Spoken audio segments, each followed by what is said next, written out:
Selamat pagi sahabat rohani yang dikasihi Tuhan kita Yesus Kristus. Sebelum kita mendengarkan firman Tuhan, kita terlebih dahulu berdoa. Kita berdoa, kasih karunia bagimu dan damai sejahtera yang dari Allah Bapa di dalam Kristus Yesus Tuhan kita. Amin. Sahabat rohani yang dikasihi Tuhan kita Yesus Kristus, kami mengucapkan selamat ulang tahun kepada saudara-saudari kami yang berulang tahun dalam satu minggu ini. Kiranya kasih karunia Tuhan menyertai saudara, memberikan kesehatan, sukacita, dan tentunya Tuhan tambahkan berkat-berkat di tengah-tengah kehidupan saudara. Demikian juga buat saudara-saudari kami yang sampai saat ini masih dalam keadaan sakit. Kami senantiasa berdoa, kiranya Tuhan semakin memulihkan Anda, memberkati setiap proses, baik yang dilakukan oleh para medis, demikian juga dengan keluarga.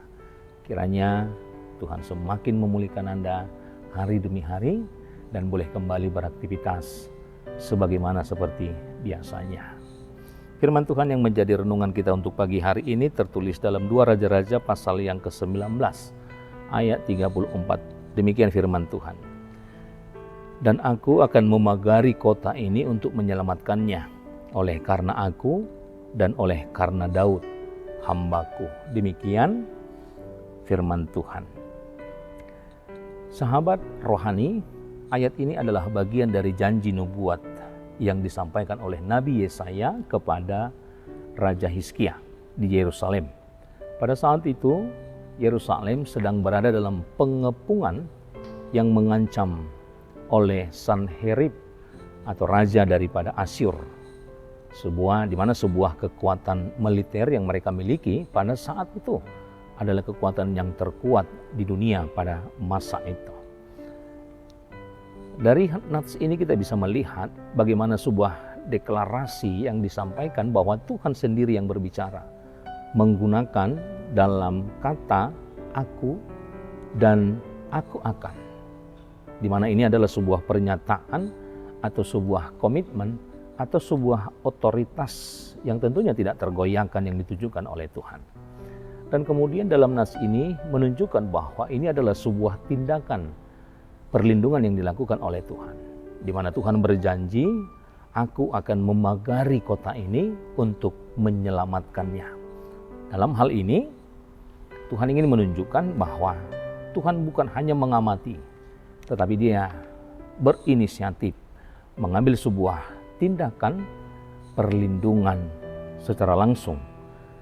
Maka dari hal inilah kita bisa mengatakan bahwa kisah Hizkia dan pengepungan Asyur mengajarkan tentang sebuah perlindungan yang tentunya perlindungan yang tidak didasarkan pada kekuatan manusia. Tetapi Yerusalem secara militer tidak mungkin menang melawan Asyur. Tetapi dalam hal ini Tuhan campur tangan. Sahabat rohani yang dikasihi Tuhan, apa yang bisa kita lihat dari nats ini, bagaimana Tuhan campur tangan? Apakah ini karena kesempurnaan ketaatan yang dilakukan oleh umat Tuhan?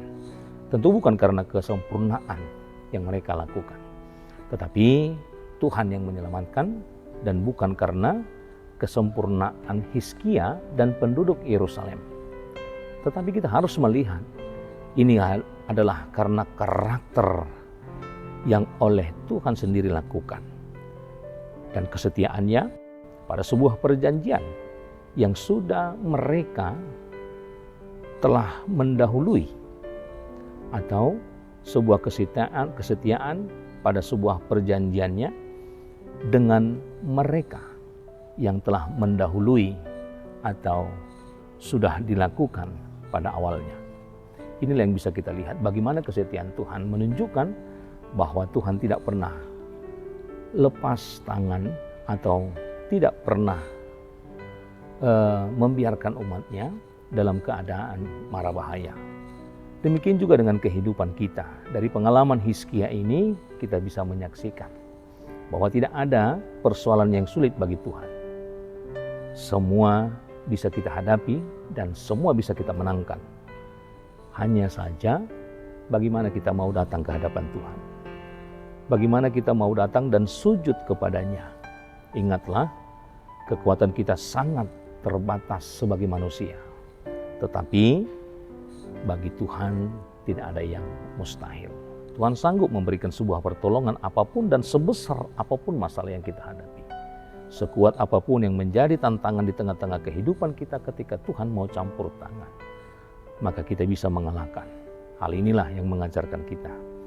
Mari kita datang ke hadapan Tuhan, memohon perlindungan dan tentunya pertolongan Tuhan. Satu hal yang kita yakini, Tuhan pasti akan menyelamatkan, sebab bagi Tuhan tidak ada yang mustahil. Tuhan Yesus memberkati. Amin. Kita berdoa. Bapa di surga, terima kasih buat setiap firman Tuhan yang kami boleh perdengarkan hingga pada saat ini. Pada hari ini kami diajar bagaimana campur tangan Tuhan bagi orang-orang yang ada di Yerusalem menghadapi sebuah kekuatan militer yang sangat besar. Tentunya mustahil sebuah kemenangan akan mereka raih mengandalkan kekuatan dan tubuh mereka. Tetapi semuanya tidak ada yang mustahil bagi Tuhan. Semuanya bisa Tuhan menangkan ketika Tuhan mau campur tangan. Demikian jugalah dengan kehidupan kami. Banyak hal yang tentu di luar daripada batas kemampuan kami untuk mengalahkan berbagai persoalan di tengah-tengah kehidupan kami. Tapi kami yakin dan percaya sebagai orang yang percaya, yang tentunya menggantungkan dan mengharapkan pertolongan Tuhan. Seluruh kehidupan kami ini hanya kami serahkan kepada Tuhan. Apapun yang menjadi masalah, apapun yang menjadi tantangan kehidupan kami, tentu kami yakin dan percaya Tuhan sanggup memenangkan kehidupan kami. Oleh karena itu kami serahkan seluruh kehidupan kami untuk hari berikutnya. Persoalan demi persoalan, masalah demi masalah yang boleh kami hadapi, kami boleh memenangkan itu ketika kami bersama dengan Tuhan. Oleh karena itu berkati setiap jemaatmu dimanapun mereka boleh berada. Dalam segala aktivitas, dalam segala pekerjaan. Tuhan yang bersama dengan kami mengawali dan mengakhiri. Sehingga kami akan menghasilkan hal-hal yang baik daripada Tuhan. Berkati jemaatmu yang dalam keadaan sakit. Kiranya Tuhan semakin memulihkan mereka. Sehingga mereka semakin mendapatkan kesehatan untuk hari-hari ke depan. Kami mau menyerahkan kehidupan kami hanya dalam tangan pengasihan-Mu saja. Terpujilah Engkau hingga selama-lamanya. Amin.